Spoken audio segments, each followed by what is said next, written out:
आज मैं आपको एक बूढ़े दादा और पोते की कहानी सुनाने जा रही हूँ। तो कृपया मेरी कहानी को पसंद करें और मेरे चैनल को सब्सक्राइब करें, लाइक करें, कमेंट करें। ठीक है दोस्तों, तो कहानी सुनिए। एक छोटे से खेत में एक जवान लड़का और उसका दादा मिट्टी खोद रहे थे।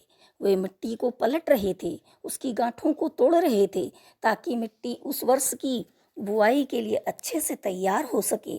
उस काम में काफ़ी कड़ी मेहनत थी, लेकिन उनके सभी प्रयास एक अच्छी फसल प्राप्त करने के लिए आवश्यक थी। बूढ़ा आदमी अपने 70 की उम्र में भी अच्छी तरह से कड़ी मेहनत कर रहा था। हाँ, थकान से वो काफ़ी हद तक हाँफ रहा था। हर प्रहार के जोर से उसके माथे से पसीना टपकता था, लेकिन फिर भी वह शिकायत नहीं कर रहा था। उसका पोता, जो महज 17 साल का था, तंदुरुस्त और ताकतवर, वह मिट्टी को पलटने और गांठों को तोड़ने में लगती मेहनत और ताकत के लिए कोसता। फिर वहां खड़े होकर वह हाँफता और थोड़ी देर के लिए रुक जाता। थोड़ा आराम करने के बाद एक बार फिर से काम शुरू करने से पहले शिकायत करता।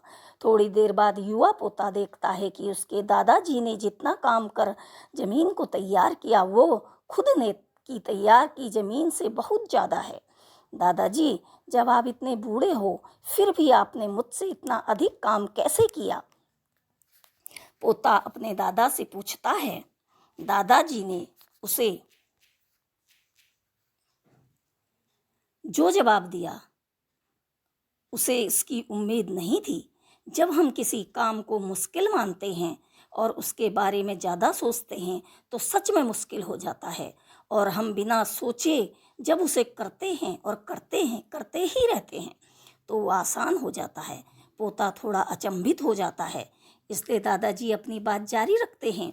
जब हम अपना समय यह सोचने में बिताते हैं कि कोई काम कितना कठिन है और अभी कितना सारा बाकी है, तब हमारा मन बहाने बनाने लगता है। इन सभी चीज़ों के बारे में सोचना, अपने स्वयं के विचारों में बवंडर में फंसना ही उस काम को हमारे लिए बहुत ज़्यादा कठिन बना देता है। इसलिए समझदारी इसी में है कि वास्तविक रूप से पहली बार में शारीरिक कार्य किया जाए। जब आप तय किए काम के बारे में ज़्यादा सोचते हैं और अपने दिमाग को नकारात्मक विचारों पर ध्यान केंद्रित करने की अनुमति देते हैं, तो आपकी गति उस काम को करने के लिए अपने आप धीमी होती रहती है। अगर आपको किसी भी काम के दौरान सकारात्मक बनाए रखना चाहते हैं, तो आपको तुरंत उस काम को शुरू करना चाहिए।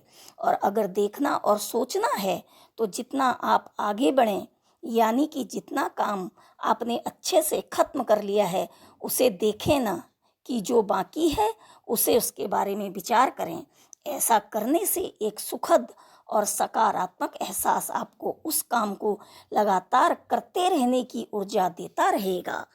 अगर दोस्तों आपको ये कहानी अच्छी लगी हो और आपको इससे कुछ प्रेरणा मिली हो, तो आप लोग मेरे चैनल को सब्सक्राइब करिएगा, लाइक करिएगा, कमेंट करिएगा, शेयर करिएगा अपने दोस्तों से। ठीक है दोस्तों? ठीक है, सुनने के लिए धन्यवाद।